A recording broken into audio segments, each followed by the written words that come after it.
Doc Kat, what was your BS degree also?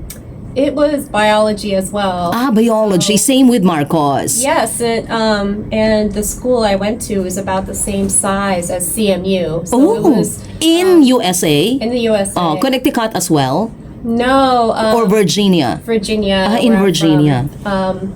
The funny thing about it is the college I went to is in a historical town called Williamsburg, where they have people dressed in colonial garb because it was an original colony. Oh. So we would walk to class and there'd be someone in a tri-cornered hat with a horse riding next to us. Really? It was really weird. Very, you mean traditional or? Yeah, very traditional. Which is very nice. It's not as old. We don't have as much history, I think, as the Philippines. You guys have a lot more culture that's I wouldn't say more interesting. I mean, we all have very interesting cultures, but the USA, we're only maybe, the country's only 200 years old. It's not that, not as old as the Philippines. So. But your course also offers a 4-year course bachelor's degree.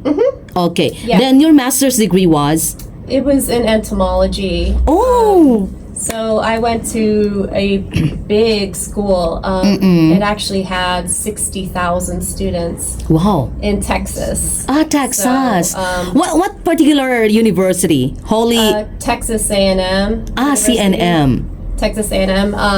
It's a very large school. Texas is very big. Saying everything is big in Texas. And it's more on agriculture, right, in Texas? Because I know someone from Texas, and he told me that Texas is more on like agricultural country. Yes, it's a lot of cows, so cattle industry. Cotton is really important.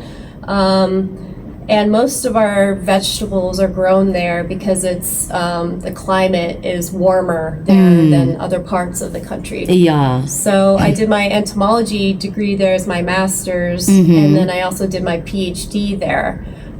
Same university. Same university. It's one of the best programs in the United States there.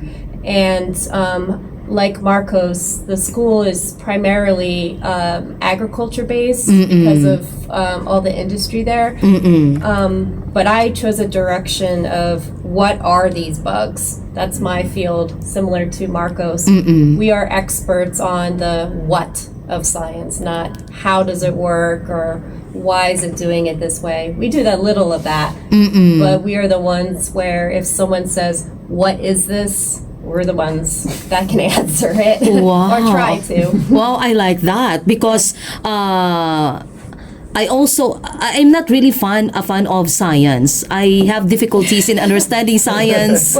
Science, mathematics, physics, just like Marcos. Oh my God.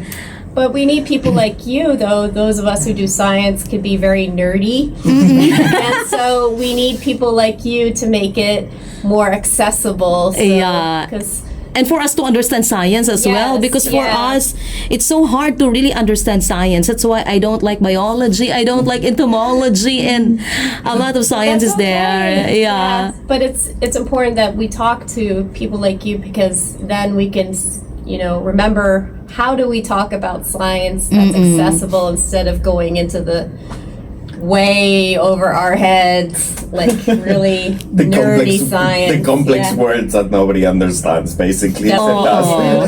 Yes, exactly. So your PhD is also about entomology. Oh, so biology, then entomology, and then entomology again. So you're having your postdoc now? Or just like Marcos? So Marcos, the way his postdoc works is he works on a specific project for a certain number of years. I actually have a job where I'm in charge of the insect collection at this university, the University of Connecticut. And so I maintain more or less their collection, which is a library of our world's biodiversity.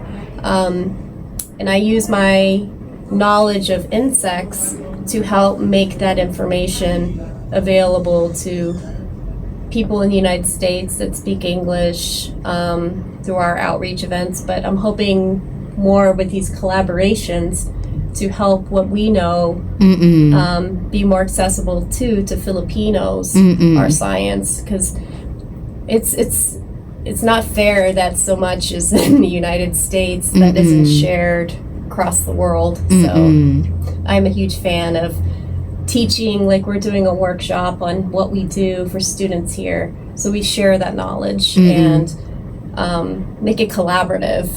So That's good. Thank you so much for that information, No problem. Doc Kat.